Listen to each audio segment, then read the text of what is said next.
Again, sixth graders, Mr. Plog here. And the day that you're going to be watching this video is going to be September 15th, which is a Tuesday. I'll admit I'm recording this beforehand and it's after dinner time. And I had myself one heck of a dinner tonight. We had some Swedish meatballs with some egg noodles, and I ate so much that I honestly feel like I could just fall asleep.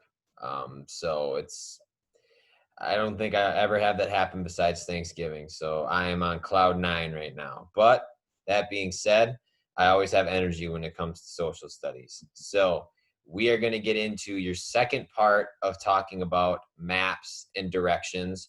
And now we're going to apply those things to the world as a whole. And what we're going to try to do is use two different, you could say, phenomenons or measurements to find any location on the earth at any time. Now, just by saying that, some of you might know what I'm getting at, some of you maybe not, right? So we're gonna start at the bare bones with that. You're gonna hear me say that a lot because in the beginning, that's kind of the way that we have to do things, right? Until we can build up our skills a little bit. So why don't we get into what you need to do for today, and we'll move right on to the lesson.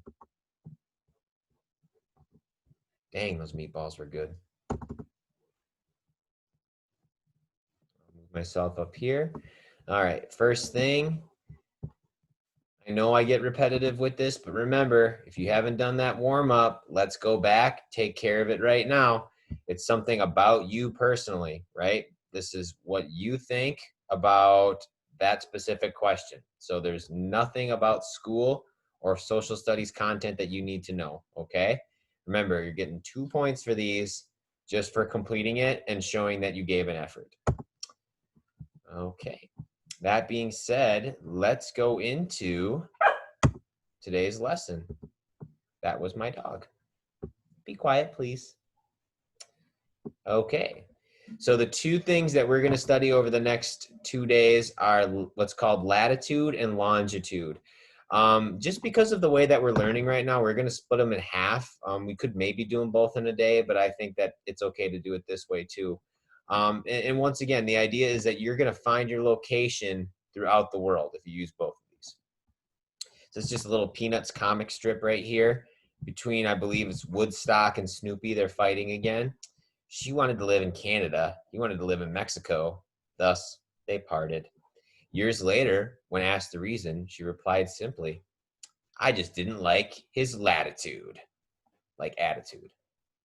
Well, let's see what this latitude with attitude is. Sorry, I was just trying to show like I had a bad attitude. All right, we talked about that already. So, as you're going to see here, we have our hemispheres. The world is split up into, you could say, two halves.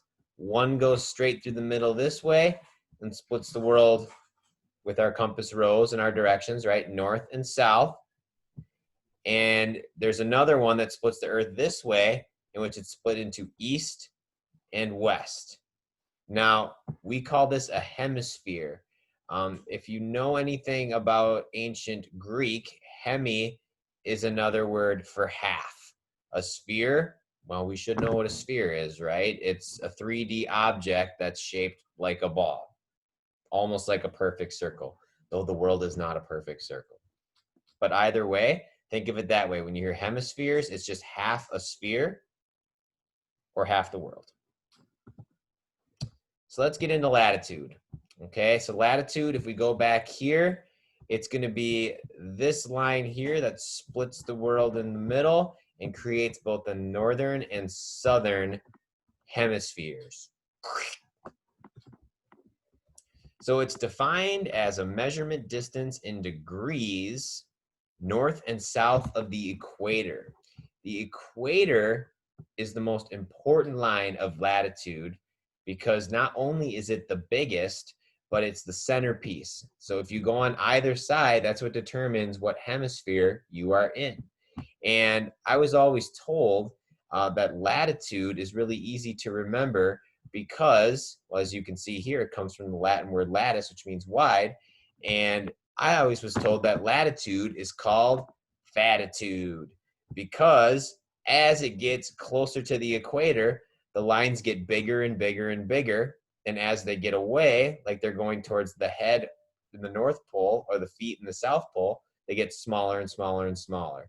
So you think latitude, fatitude, because the lines get bigger as they get to the center. All right, so as that last picture said, and this one does too, there are 90 degrees of latitude from both sides of the equator. And when you get to the farthest point, exactly at 90 degrees, that's going to be the North and the South poles. Okay, so unfortunately, the North Pole is not actually a workshop. What it is the farthest point north that you can possibly go on the planet. Okay, and the same with the Southern Hemisphere.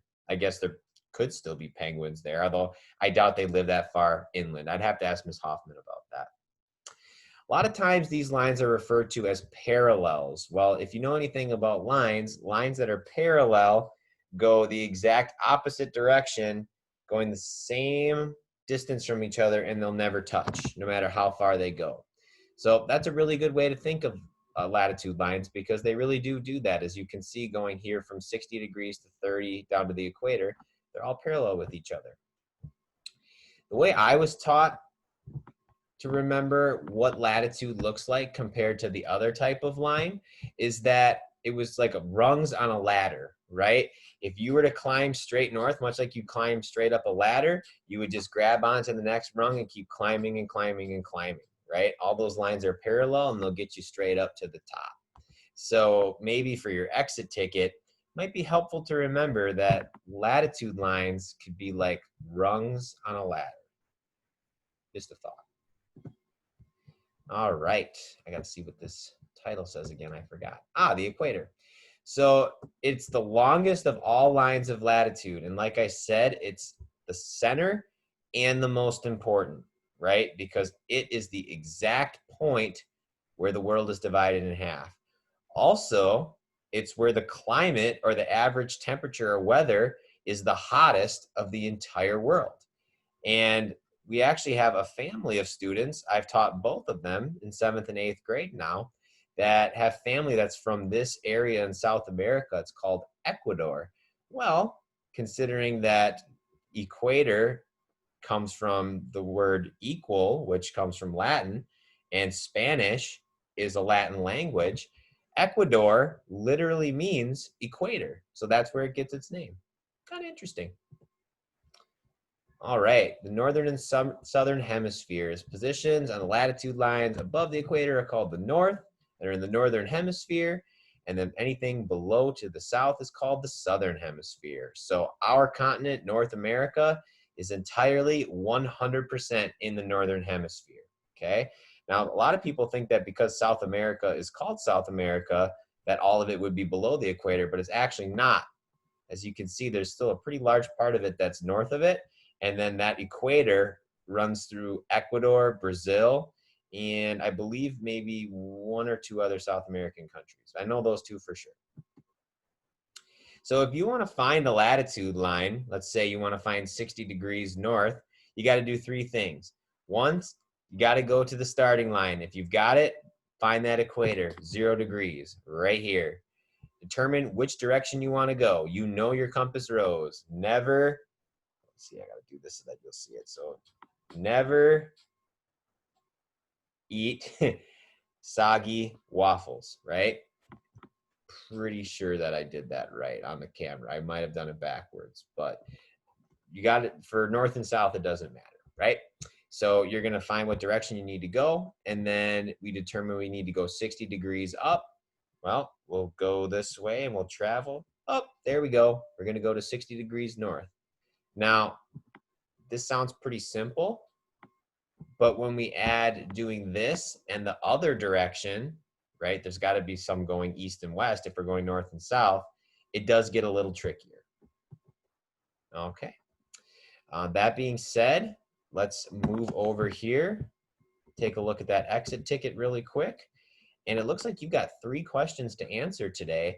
So it is going to be a little bit more time sensitive, I think. But if you are paying attention, I think that these questions should not be all that difficult to answer.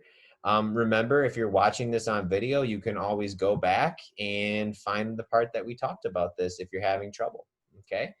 Once again, if you're having any issues, feel free to email or G-chat me, and I'll try to help you as soon as I can. Okay. Ladies and gentlemen, have yourselves a wonderful day.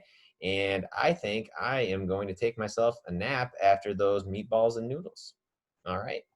Have a good day.